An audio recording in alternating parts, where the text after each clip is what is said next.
Welcome back to HemorDroids.net. I'm going to show you today Trip Journal. Basically, Trip Journal is, as the name might suggest, a little tool. If you're going on a trip, it helps you journal it. So, you start off your new trip, you tell it, okay, so it's having trouble probably finding me. You basically start your trip with a new waypoint. You can take pictures at that waypoint. Don't know if we're going to be able to actually show you it in action. No.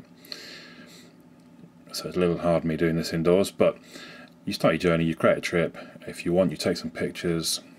You can turn on GPS tracking and it follows you where you're going.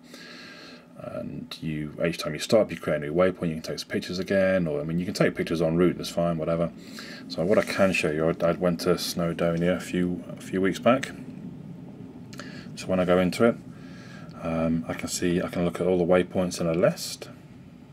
As you can see, there's some pictures with them. I think it's really nicely presented. You look, it's like a roll of film coming out. Or I can go back to Trip View. I can look on a map. There we go. We see all the brown bit is where I've got tracking turned on. So GPS is on. It's checking my position every sort of 10 seconds or so. The black bit there, unfortunately, it was turned off. So I went from one checkpoint to the next, and it just draws a straight line. I would bear in mind, if you are tracking, it's going to use a lot of battery because it's using GPS, it's recording everything. So there were times, luckily I've got a cigarette lighter plug in on my motorbike, and I was able to be charging the phone as we went. In a car, obviously, probably much easier because I'm sure you can charge while you're in a car. So yeah, you can see the sort of overview of the trip in that view. I can then sort of tap on a waypoint, and you see at the top it kind of drops in. This is where we stopped for coffee, as it says coffee stop. I think I can, there we go, I can tap on the photo to see the actual place, but that's the only photo in this one. So back to the main view, I can just see like all of the media in one. So there are all the pictures, all the photos, video, and everything. And I can see statistics for the trip. Sorry, you couldn't see at the bottom there. So the average speed we did was 39 miles an hour. The total distance was 375 miles. We went up to 7,000 feet altitude. I was tracking for 31% of the time, 9 hours 32 minutes. The total time from start to finish was 1 day 6 hours. So from when we set off to when we ended, and that's what you can see there. We set off at 9:30 in the morning. We got back at 4 o'clock. Total route entry is 2,943. So if I look at the settings, you can change the units from imperial to metric. You can change the minimum distance you've travelled for it to record something, the recording frequency, so you can turn that up and down. 30 minutes, for example. So if you're on a real long trip, maybe if you're on a plane even, you can have it track the route you take, so it's like 10 minutes or something.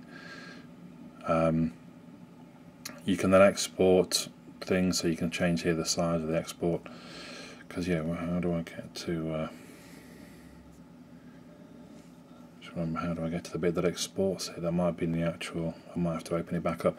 But basically you can export it to Google Maps, and you can export it to Facebook as well, which is really quite clever. There's an app on Facebook, and I've uploaded that now, so all my friends can come and have a look at the route. It uploads the pictures for you. You will see the route on the journey, the route that we took. Why does my touch screen itself seem to have stopped working? There we go. But that's it. So there's a free version and a paid version. The paid version at the minute apparently is $4.10p. $4.10p? That doesn't make sense. $4.10. There is a free version, but I don't think it says something about, this is the paid version, so I can't tell you exactly what's in the free one. But it says something like you perhaps can't do custom waypoints, which seems a little bit odd. I think the settings, yeah, that's everything we already saw. So that's it really. Trip Journal. I love it. I go for a few motorbike rides every now and then, and it's great to be able to track where we're going. People are normally quite interested in looking at the route we've taken and all that kind of thing. So I highly recommend it. It's a very nice, it's well presented app. That's Trip Journal, $4.10. Andy from HemorDroids.net.